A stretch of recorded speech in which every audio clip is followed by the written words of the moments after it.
मित्र हो, आपलं स्वागत आहे सायन्स टेक्नॉलॉजी चॅनलवरती. Class 10 science and technology part 1 topic 4 effects of electric current part 1.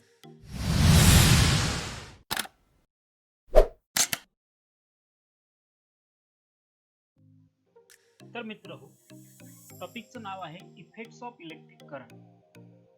So, what is meant by electric current or what is the nature of electric current किंवा electric current related जी माहिती आहे तुम्ही याच्या अगोदरच्या class 9 मध्ये पाहिली असेलच किंवा प्रिव्हियस स्टँडर्ड मध्ये कुठे ना कुठेतरी तुम्हाला याचा रेफरन्स आलेला आहे, संदर्भ आलेला आहे. So electric current is nothing but flow of electrons. आपल्याला माहिती आहे इलेक्ट्रिक करंट फ्लो होतो म्हणजेच काय, तर इलेक्ट्रॉन्सचा फ्लो जो आहे एखाद्या मटेरियल मधून त्यालाच आपण फ्लो ऑफ इलेक्ट्रिक करंट असं म्हणतो. तर आता याच्या रिलेटेड काही क्वेश्चन्स इथे विचारण्यात आलेले आहेत. How do we decide that a given material is a good conductor of electricity or is an insulator? So we know that the substance or the material which can conduct electric current, it is called as good conductor of electricity, while which cannot conduct electric current, it is called as insulator. So depending on the electrical conductor, एखादं material electrical current pass करू शकतं का नाही यावरून याचे दोन types आहेत. एक आहे one is good conductor of electricity आणि दुसरा आहे तो इन्सुलेटर की जो इलेक्ट्रिसिटी कंडक्ट करू शकत नाही. Now second question is iron is conductor of electricity, but when we pick up piece of iron resting on ground, why don't we get electric shock? So कुठलाही एखादा आयर्न आर्टिकल जर आपण घेतला किंवा iron piece घेतला, आता प्रत्यक्षात iron हा मेटल आहे आपल्याला माहिती आहे आणि iron can conduct electric current. पण कुठलाही आयर्न मेटलचा पीस घेतला तर त्यातून आपल्याला करंट मिळत नाही किंवा बसत नाही किंवा इलेक्ट्रिक शॉक मिळत नाही. याचं कारण त्यामधून इलेक्ट्रिक करंट त्या कंडिशनला पास होत नसतो, कारण there is no potential difference between the two ends of that iron piece. जो आयर्न पीस आहे यामधून इलेक्ट्रिक करंट पास होत नसणार आहे, कारण इलेक्ट्रिक करंट पास व्हायचा असेल तर ते मटेरियल त्या मटेरियलला पोटेन्शियल डिफरन्स अप्लाय होणं गरजेचं आहे. तर आणि तरच जे चार्जेस आहेत किंवा जे इलेक्ट्रॉन्स आहेत त्या मटेरियल मध्ये ते फ्लो होतात एका एंड करून पुढून दुसऱ्या एंड कडे. तर आपण हे या टॉपिक मध्ये आणखी डिस्कस करणार आहोत. So you have learn in earlier standards about static electricity. So previous standard मध्ये किंवा याच्या अगोदरच्या स्टँडर्ड्स मध्ये तुम्ही काही एक्सपेरिमेंट शिकलेला आहात की ज्यामध्ये तुम्ही ग्लास रॉड किंवा एबोनॉइड रॉड घेऊन तुम्ही आयदर सिल्क क्लॉथ किंवा वुलन क्लॉथ वरती ते रब करायचा आणि त्याच्याशी रिलेटेड काही एक्सपेरिमेंट तुम्ही परफॉर्म केलेले आहेत. आणि त्या at the end of such experiment तुम्हाला असं लक्षात आलं असेल की जे there are two types of charges. One is positive charge and other is negative charge. किंवा जे मटेरियल्स आहेत ह्या एक्सपेरिमेंट मध्ये जे ग्लास रॉड आहे किंवा एबोनाइट रॉड आहे याला पर्टिक्युलर चार्ज डेव्हलप होतो.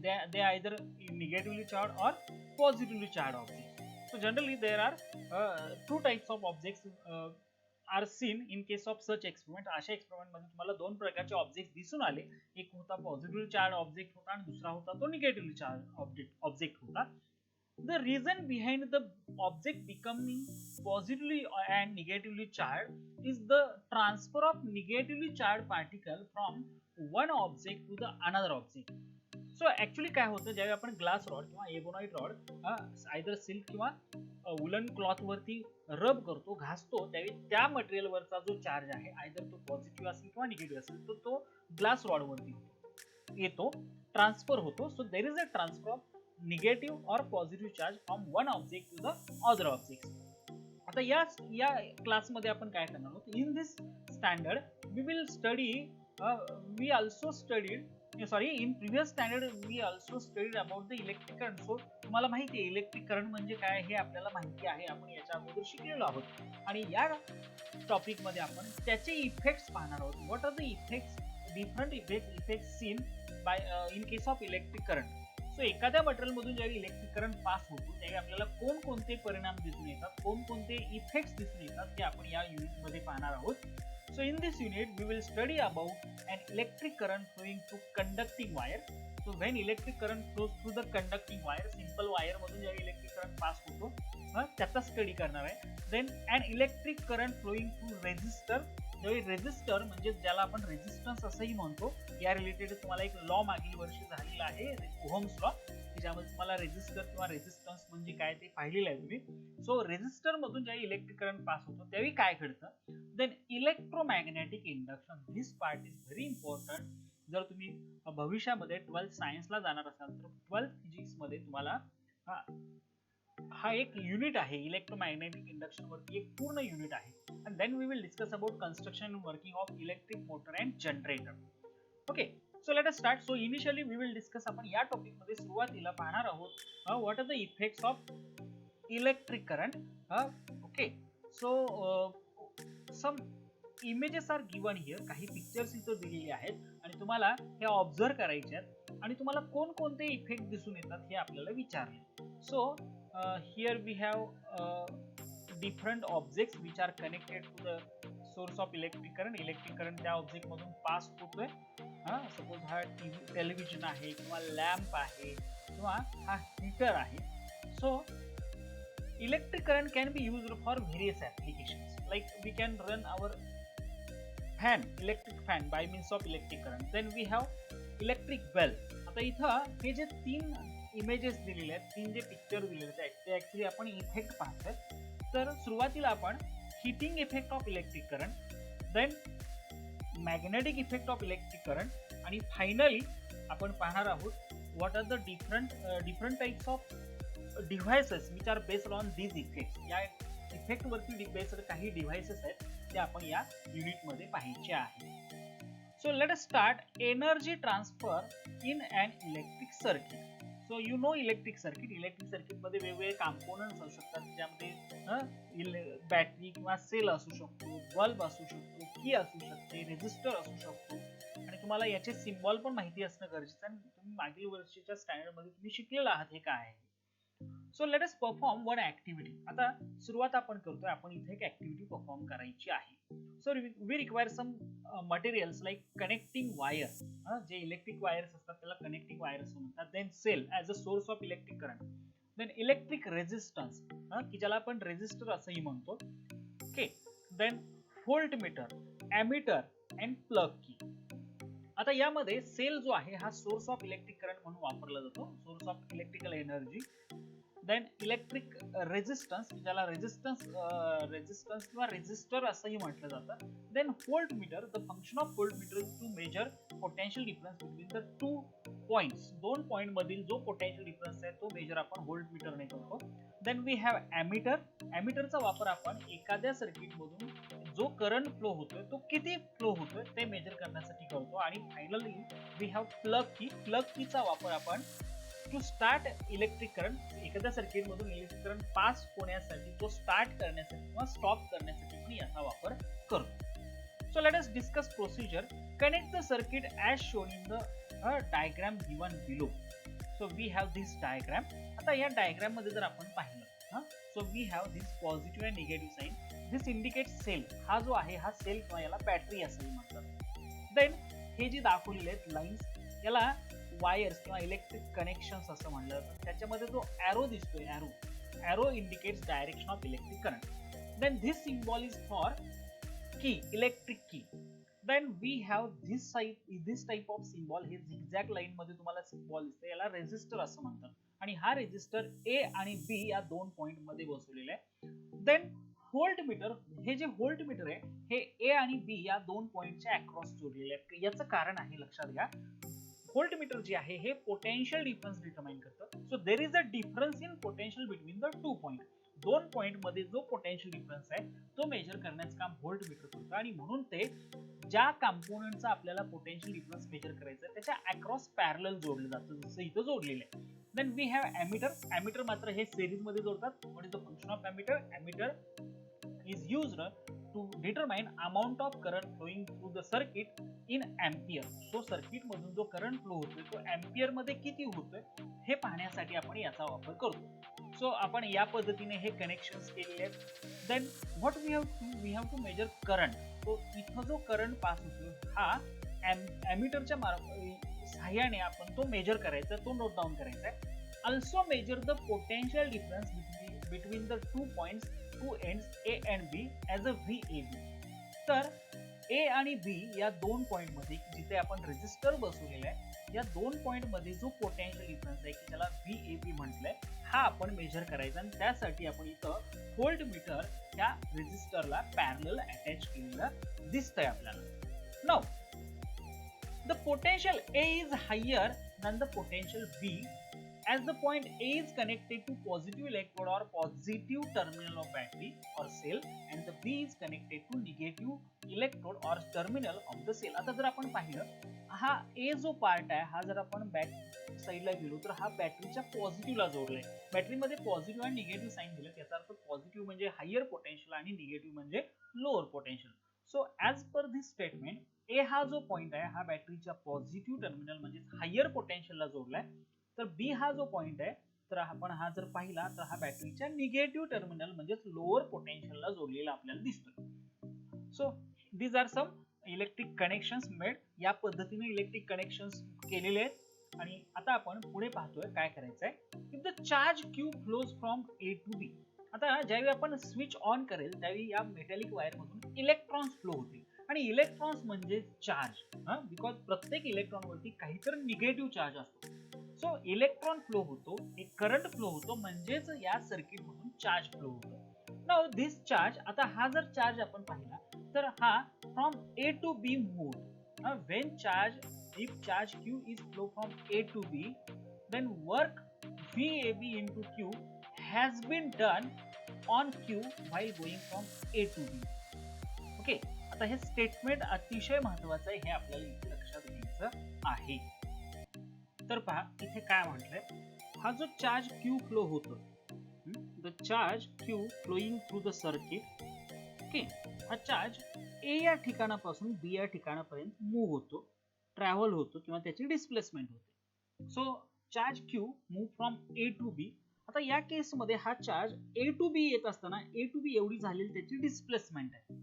So there is a work done. हा चार्ज इथून इथपर्यंत आणण्यासाठी काहीतरी वर्क डन होतं आणि हे वर्क डन जे आहे हे VW work is equal to VAB into Q. ह्या इक्वेशनने हे वर्क डन आपण देऊ शकतो. सो तुम्ही मागील वर्षी याची डेफिनेशन पोटेन्शियल डिफरन्सची जी डेफिनेशन पाहिली त्यानुसार आपण इथं वर्क डन मांडलेलं आहे. So work done while moving charge from A to B is equal to VAB into Q where VAB is the potential difference between the two point A and B. VAB हे काय आहे A आणि B या दोन point मधला potential difference आहे आणि Q हा चार्ज आहे. Okay, so there is a work done. पण इथे प्रश्न एक असा आहे की from where does the energy come to do this work. म्हणजे हा चार्ज Q हा चार्ज A या पॉइंट पासून B या पॉइंट पर्यंत येण्यासाठी त्याच्यावरती काहीतरी एनर्जी खर्ची पडते ना तो चार्ज A टू B नेण्यासाठी. मग ही एनर्जी मिळते कुठून. So this energy is actually obtain from the cell. So जो सेल आपण इथं कनेक्ट केलेला आहे या सर्किट मध्ये हा जो सेल आहे हा ऍक्च्युअली तो एनर्जी सप्लाय करतो आणि त्यामुळेच हा चार्ज Q हा charge A to B travel होतो त्याची डिस्प्लेसमेंट होते आणि डिस्प्लेसमेंट झाल्यामुळे याचा अर्थ तिथं काहीतरी वर्क डन झाले आणि हे वर्क डन देण्यासाठी इक्वेशन वापरतात W is equal to VAB into Q. So याला इलेक्ट्रिक वर्क असं म्हणतात आणि इलेक्ट्रिक वर्कचा फॉर्म्युला आहे V म्हणजेच पोटेन्शियल डिफरन्स इंटू Q म्हणजे चार्ज. सो VAB हा पोटेन्शियल डिफरन्स आहे Q हा चार्ज आहे. सो इथं जे वर्क डन झालं ते असेल W is equal to VAB into Q. हे वर्क डन इथं असणार आहे हे आपण इथं लक्षात घ्यायचं आहे. So that is about the work is done while moving charge Q from A to B. आता पुढे काय म्हणलंय पहा the source of energy is the cell to bring to move this charge from A to B. The cell gives this energy through the charge Q to the resistance where work work VAB into Q is performed.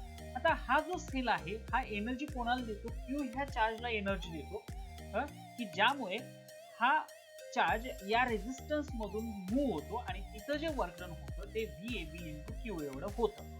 If the charge Q flows from A to B in time t. आता टाइमचा विचार करूया आपण. हा जो charge मगाशी आपण पाहिला हा charge A to B move होत असताना so when this charge move from A to B if it take time t. So let t is the time required to move Q. T is the time हे time कशासाठी required आहे? To move charge Q from A to B. So time T is required. Now in this case पुढे काय म्हणलंय का? The work is performed in time T. So हे जे work आहे हे टी एवढ्या टाइम मध्ये होतं, म्हणजे ए टू बी येण्यासाठी जो टाइम लागला चार्जला हा टी लागलाय, त्यामुळे time required to perform this work is also equal to T. Then during the time T the energy is given to the resistor. आता एक सगळ्यात महत्वाची गोष्ट अशी आहे की हा जो चार्ज आहे हा ए टू बी येतो आणि तिथं वर्क डन होतो. मग याचा अर्थ त्या रेजिस्टरला काहीतरी एनर्जी मिळते की ज्यामुळे हा चार्ज ए टू बी पर्यंत ट्रान्सफर होतो, आणि ही एनर्जी देतं कोण? It is given by the cell or source of electric current. आणि ही जी एनर्जी आहे मिळालेली या रेजिस्टरला तो चार्ज ए टू बी पर्यंत आणण्यासाठी, ऍक्च्युली ही एनर्जी ही वर्क डन एवढी असते, बिकॉज जेवढं वर्क डन होणार आहे तेवढीच एनर्जी खर्च होणार आहे. सो हियर आपण इथे एक महत्वाचं स्टेटमेंट करतोय. So energy gained by or energy obtained by the resistor while performing work to move that charge from A to B. पुन्हा एकदा केअरफुली लक्षात घ्या, हा चार्ज ए टू बी येत असताना जी एनर्जी किंवा हे वर्क डन होण्यासाठी जी एनर्जी आवश्यक आहे ही एनर्जी कोणा एवढी आहे? It is nothing but equal to the work done. कारण जेवढी एनर्जी दिली जाईल तेवढंच वर्क डन होणार आहे. सो सेल हा जो सेल आहे जेवढी एनर्जी देतो तेवढंच काय होतं? वर्क डन होतं. So here energy given by the sale मी इथं दाखवतोय. सो हा सेल काय करतो? या रेजिस्टरला एनर्जी देतो, आणि ही एनर्जी कोणा एवढी असणार आहे? It is equal to the work done by the work done while moving charge Q from A to B. हे आपण इथं लक्षात घ्यायचं आहे. सो हा एक आणखी एक महत्वाचा मुद्दा आहे. याचा अर्थ वर्क डन जे आहे ते VAB इंटू Q एवढं आहे, आणि त्याचबरोबर तेवढीच एनर्जी खर्च होते, म्हणजे रेजिस्टन्सला तेवढी एनर्जी मिळते. पण आता रेजिस्टन्सला जी एनर्जी मिळते ती जाते कुठं? हा एक प्रश्न आपल्या समोर येतो. So what happens to the energy obtained by the or gained by the resistor. रेजिस्टरला जी एनर्जी मिळाली ती मग गेली कुठे?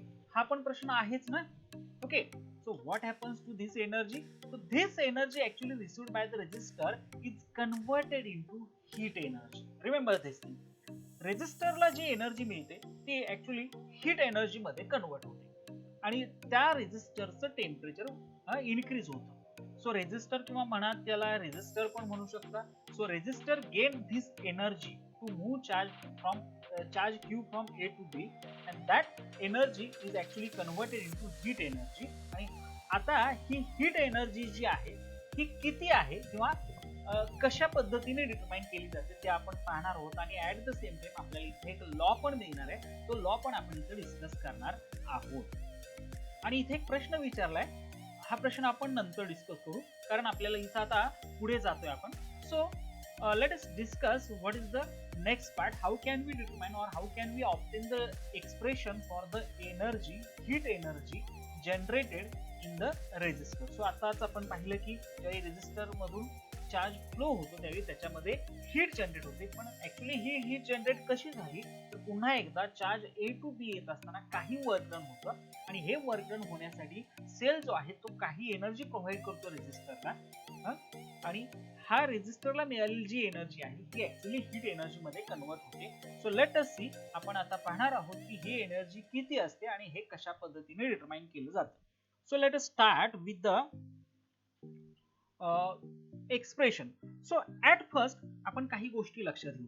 So energy is equal to, आपल्याला पहिल्यांदा आपल्याला लक्षात आलं की इथं जी एनर्जी आहे ही वर्क डन एवढी असणार आहे. So W is equal to energy, E for energy is equal to VAB into Q.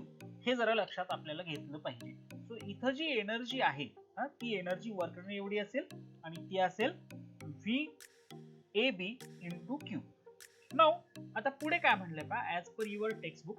So आता आपल्याला इथं इलेक्ट्रिक पॉवर पण पाहावी लागते. So electric power P is equal to electric power.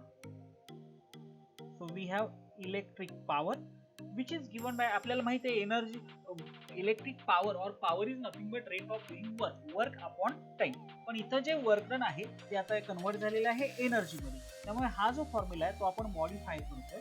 So energy upon time required, म्हणजे मगाशीच आपण पाहिलं A to B चार्ज येत असताना जे वर्क डन होतं तेच कशामध्ये, त्याचंच इक्वलन्स काय आहे, एनर्जी एवढं आहे. सो आणि याच्यासाठी टाइम रिक्वायर्ड असतो टी. मग इथं इलेक्ट्रिक पॉवर जी खर्च किंवा इलेक्ट्रिक पॉवर जी आहे ती आपण डिटरमाइन करायची आहे. So we have energy, already आपल्याकडे एनर्जी म्हणजे आहे. So we have energy VA into Q, VAB पाहिजे, potential difference between the 2 point A and B into Q divide by time required जो होता तो होता टी. सो आपल्याला हे इक्वेशन आता मिळालेलं आहे. सो पुन्हा एकदा लक्षात घ्या की इथं हे जे इलेक्ट्रिक पॉवर जी आपण डिटरमाइन केली ती कशी केली. सो आपल्याकडे इलेक्ट्रिक पॉवर साठी फॉर्म्युला आहे P is equal to that is power is equal to work upon time. So how it can be obtained? For that purpose you must know definition of electric power. तुम्हाला electric power म्हणजे काय ते माहिती असणं गरजेचं आहे.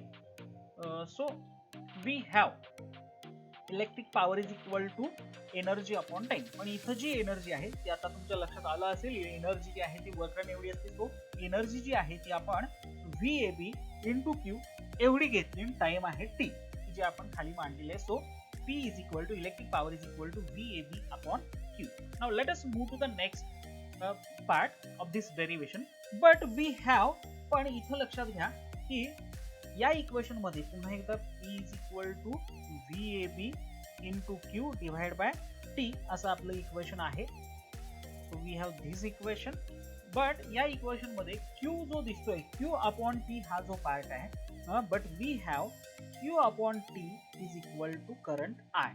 So या equation मध्ये हा जो Q अपॉन T पार्ट दिसतोय त्याच्याऐवजी तो जो पार्ट आहे त्याच्याऐवजी मी आता इथं प्लेस करणार आहे. I will place here T, sorry I.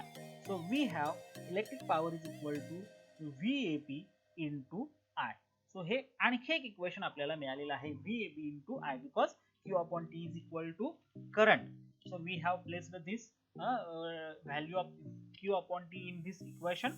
आणि आता सगळ्यात महत्त्वाचा पॉइंट इथं आहे, the source of energy the cell gives time T in time T. So source जो आहे तो जी एनर्जी देतो टाइम T मध्ये ती किती असणार आहे. सो आपल्याकडे आहे P is equal to energy upon time, हे इक्वेशन आपल्याकडे आहेच. So P is equal to energy upon time, पण आता आपल्याला पाहिजे energy. So energy is equal to power into time.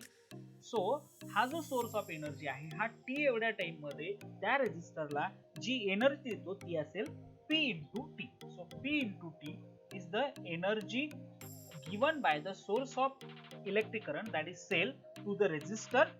And if I is the electric current, मग आता आपण काय करूया, हे जे एनर्जी आहे आणि आपण मगाशीच पाहिलं ही जी एनर्जी आहे ही ऍक्च्युली कन्वर्ट कशामध्ये होते, it is converted into heat. आणि यावरून मग आपण हीट एनर्जी जी जनरेट होते या रेजिस्टर मध्ये ती आपण डिटरमाइन करणार आहोत. ते कसं. So now we are here. So power is equal energy which is nothing but equal to converted into heat. So H is equal to P up into T. आणि जे आपण मगाशी इक्वेशन ऑब्टेन केलं होतं, but P is equal to VAB into I. तर हे equation आपण या इक्वेशन मध्ये प्लेस करू आणि आपल्याला इक्वेशन मिळतंय H is equal to VAB into I into T. So हे फर्स्ट इम्पॉर्टंट इक्वेशन आपण इथं ऑब्टेन केलंय की ज्याचा वापर करून आपण त्या रेजिस्टर मध्ये जी हीट जनरेट होईल ती आपण डिटरमाइन करू शकतो. कारण हीट जी जनरेट होते तेवढीच एनर्जी रेजिस्टरला मिळते. त्यामुळे आपण काय केलं, सो प्रिव्हियस पेज वरती मी ते दिलंय. So we want to determine the energy gained by the resistor. So energy is equal to, त्यासाठी आपण पॉवरचा विचार केला, power is equal to energy upon time. So energy gained by the resistor will be P into T.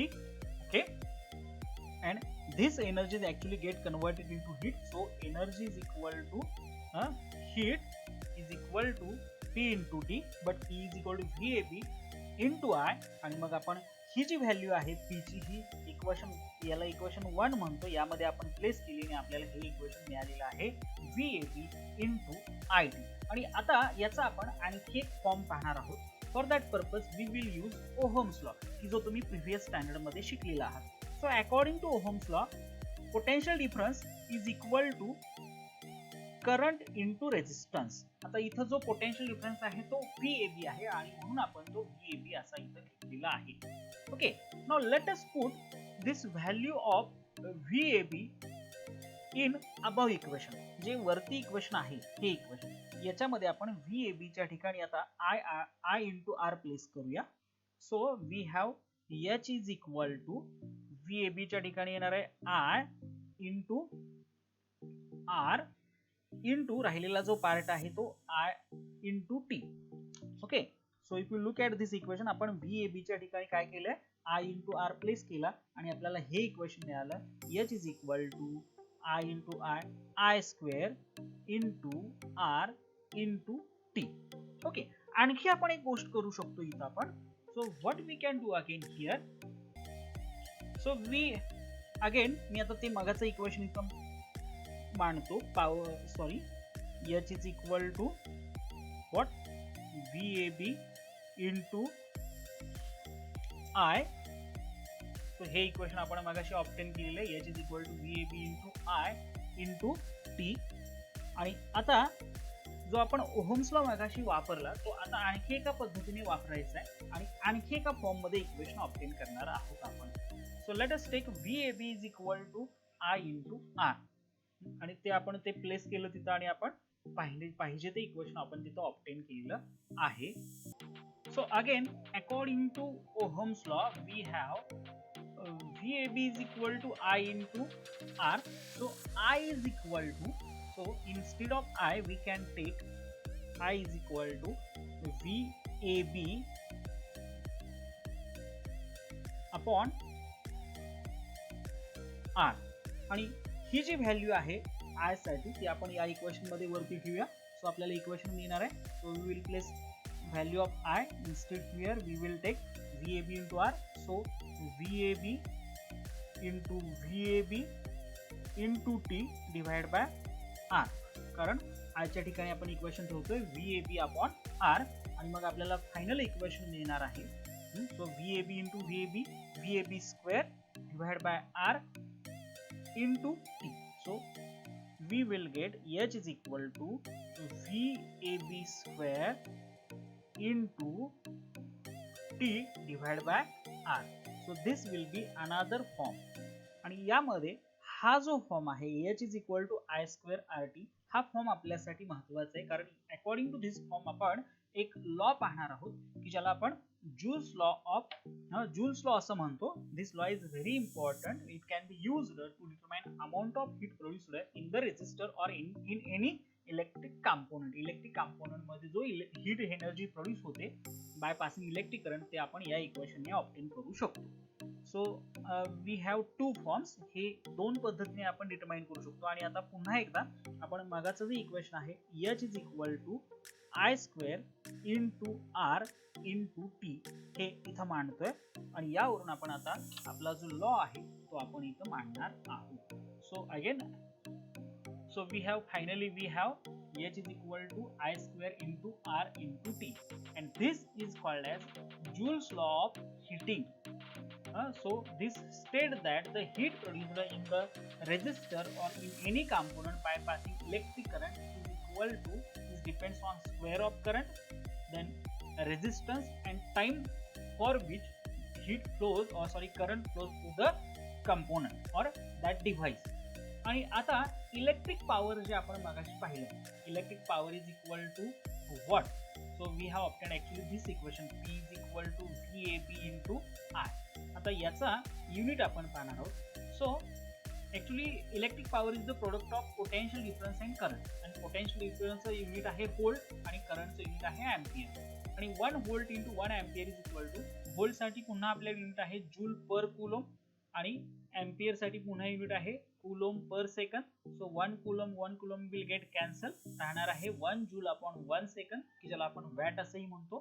So unit of electric power is watt. So remember this. Electric power साठी जे unit आहे त्याला watt असं म्हणतात. आणि या related एक प्रश्न विचारलाय, how can we write mechanical power in manner similar to the electric power.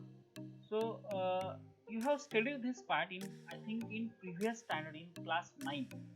Okay, so now let us move to the next part. So here we have determined, आपण इथं काय केलं असतं की एखाद्या मटेरियल मधून, एखाद्या रेझिस्टन्स मधून इलेक्ट्रिक करंट पास झाला असता त्यामध्ये हीट जी जनरेट होते ती किती जनरेट होते ते आपण इथं डिटरमाइन केलंय. आणि आता आपण पुढे जातोय. आता जो आपण इफेक्ट डिस्कस केला त्याचा जो त्याच्यावरती बेस्ड जे ऍप्लिकेशन्स आहेत किंवा अप्लायन्सेस आहेत, डिव्हाइसेस आहेत, ते आपण थोडक्यात डिस्कस करणार आहोत. So heating effect of electric current.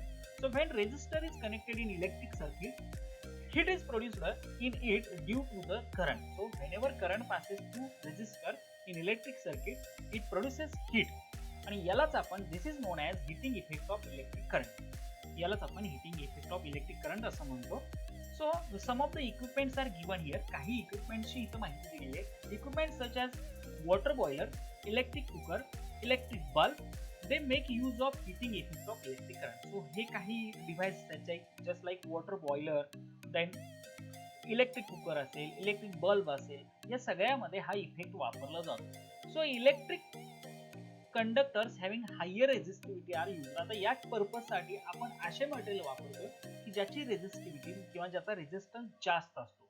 For example coil of nichrome, coil made of alloy and alloy nichrome is used in electric heater or cooker as a resistor. तर nichrome वापरण्याचं कारण असे की याचा रेझिस्टन्स जास्त असतो. रेझिस्टन्स जास्त असेल तर अकॉर्डिंग टू दिस इक्वेशन, हे जे इक्वेशन आहे H is equal to I square RT, मग रेझिस्टन्स जर जास्त असेल तर जास्त हीट प्रोड्यूस होणार आहे. सो अशा प्रकारची मटेरियल आपण यासाठी वापरतो की ज्याचा रेझिस्टन्स जास्त असेल. While tungsten wire is used in electric bulb, तर इलेक्ट्रिक बल्ब मध्ये टंगस्टन मेटल जो आहे याची वायर वापरली जाते. Because of current this wire gets heated and it emits light. आता ऍक्च्युअली काय होतं, व्हेनेवर टंगस्टन मधून इलेक्ट्रिक करंट पास होतो त्यावेळी त्यातून हीट जनरेट होते. Along with heat light energy emit होते आणि आपण त्याचा वापर कशामध्ये करतो, इलेक्ट्रिक बल्ब मध्ये करतो. The hot wires also radiate heat to certain extent. So आणखी एक माहिती दिली, जर एखादी मेटॅलिक वायर जर हॉट असेल, त्याचं टेम्परेचर जास्त असेल तर त्यातून ही हीट म्हणजेच इलेक्ट्रिकल एनर्जी हीट एनर्जी बाहेर टाकली जाते. आणि इथे एक माहिती दिलेली आहे तुम्हाला, इलेक्ट्रिक पॉवर जे आहे याचं युनिट जे आपण मगाशी पाहिलं ते खूप स्मॉल आहे. याच्याऐवजी आपण 1000 वॅट, 1 किलो वॅट असे युनिट पण वापरतो. सो 1000 वॅट म्हणजेच 1 किलो वॅट हे लक्षात घ्यायचं. आणि त्याचबरोबर आपल्या घरी जे इलेक्ट्रिसिटी बिल होतं त्याच्यामध्ये 1 युनिट असं मेन्शन केलं असतं. 1 युनिट म्हणजे किती energy actually, it is equal to 3.6 into 10⁻⁶ joule. आणि या रिलेटेड पार्ट तुम्ही प्रिव्हियस स्टँडर्ड मध्ये शिकलेला आहात. So you can see question number 1 given in this topic so that you will get an idea. आता हे जे आहे हे तुम्हाला ऑब्जेक्टिव्ह साठी किंवा फिल इन द ब्लँक्स साठी म्हणजे अशा क्वेश्चन मध्ये विचारलं जाऊ शकतं. 1 kilowatt hour is equal to how much joule, it is equal to 3.6 into 10⁻⁶ joule, हे लक्षात घ्यायचं आहे. So that is about some of the devices. आणखी आता पुढे आणखी काही डिव्हाइसेस पाहणार आहोत. इथं तुम्ही इलेक्ट्रिक बल्ब पाहू शकताय. सो यामध्ये ही टंगस्टनची वायर आहे. Then we have electric cooker, electric heater. तुम्हाला यामध्ये हे जे दिसतंय हे नायक्रोमच्या कॉइल्स आहेत. सो हे लक्षात घ्यायचं आहे आपण. आता पुढे जाऊया. Let us move to the next part. Several times we hear or read about the building catching fire due to the short circuit. So तुम्ही ऐकलं असाल शॉर्ट सर्किट मध्ये बिल्डिंगला आग लागलेली आहे किंवा अशा प्रकारच्या घटना, अशा प्रकारचे घटना घडतात, ऍक्सिडेंट्स घडत असतात. समटाइम आता हे काय होतं हे पहा. Sometime if we switch on an equipment in our house, electric fuse wire melts and electric supply shut down. आणि कधी कधी असंही होतं, समजा आपण एखादं इक्विपमेंट घरी सुरू केलं, टीव्ही किंवा एखादं मोठं जे इक्विपमेंट आहे ज्याला इलेक्ट्रिक पॉवर जास्त लागते, लाईक फ्रीज, असं इक्विपमेंट जर आपण ऑन केलं किंवा इलेक्ट्रिक मोटर ऑन केली तर कधी कधी फ्यूज वायर आपली फ्यूज जाते असं आपण म्हणतो. Okay, so actually fuse wire melt होते आणि त्यामुळे इलेक्ट्रिक सप्लाय शट डाऊन होतं. तर याचं कारण काय? Late us discuss about this briefly. The home appliances or home electric connections consist of live, neutral and earth wire. So आपल्या घरी जे इलेक्ट्रिक कनेक्शन येते यामध्ये 3 प्रकारच्या वायर असतात. एक लाईव्ह वायर असते, देन सेकंड आहे ती न्यूट्रल वायर आहे आणि थर्ड जी आहे ती अर्थ वायर आहे. The live wire and the neutral wires have potential difference of 220 volt. यामध्ये जी लाईव्ह वायर आणि न्यूट्रल वायर आहे याच्यामध्ये जो पोटेन्शियल डिफरन्स आहे हा 220 व्होल्ट एवढा असतो. Earth wire is connected to the ground. तर अर्थ वायर जी आहे ही प्रोटेक्शन पर्पजसाठी, प्रिकॉशनसाठी असते. इलेक्ट्रिक करंट जर अचानक जास्त आला तर तो डायरेक्टली जमिनीमध्ये जावा यासाठी अर्थ वायर असते. सो ती डायरेक्टली ग्राउंडेड असते. Now due to the fault in equipment or if the plastic coating on the live and neutral wires give way. आता लाईव्ह वायर आणि न्यूट्रल वायर मध्ये जो पोटेन्शियल डिफरन्स आहे तो 220 volt आहे.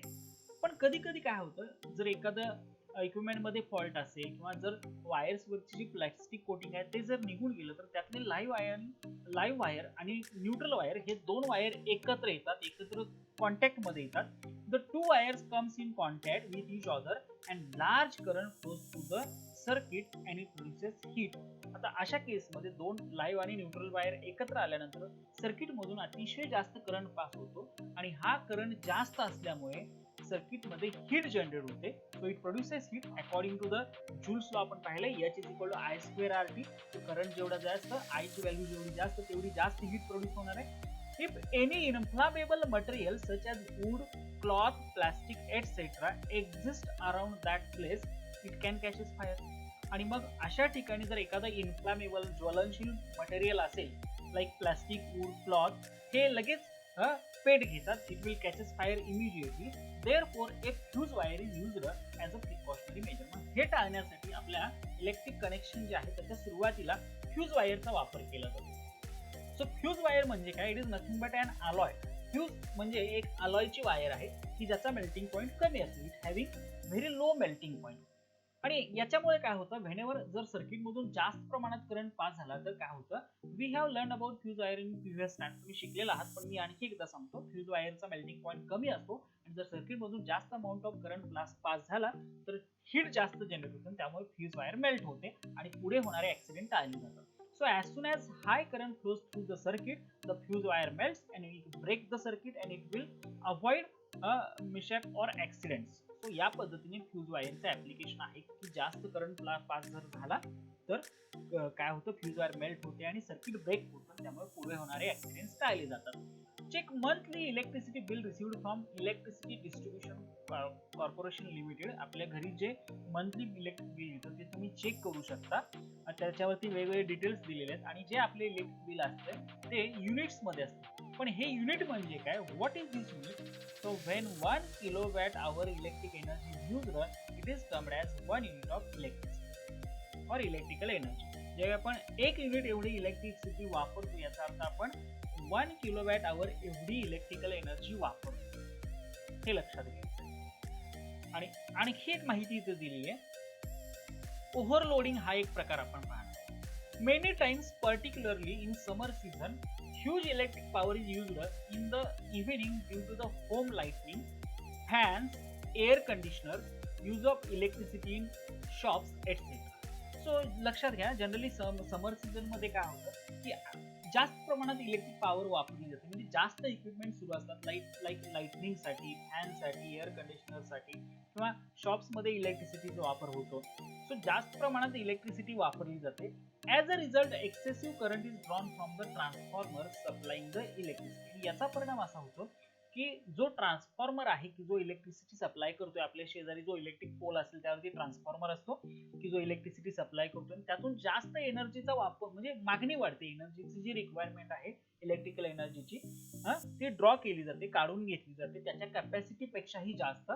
If the capacity of transformer is insufficient, जो transformer आहे त्याची कॅपॅसिटी जर सफिशियंट नसेल, its fuse wire melt and supply gets shut down. मग तो जो ट्रान्सफॉर्मर आहे त्याची फ्यूज वायर मेल्ट होते आणि तो शट डाऊन होतो. अशी जी कंडिशन आहे, such events occur due to the overloading.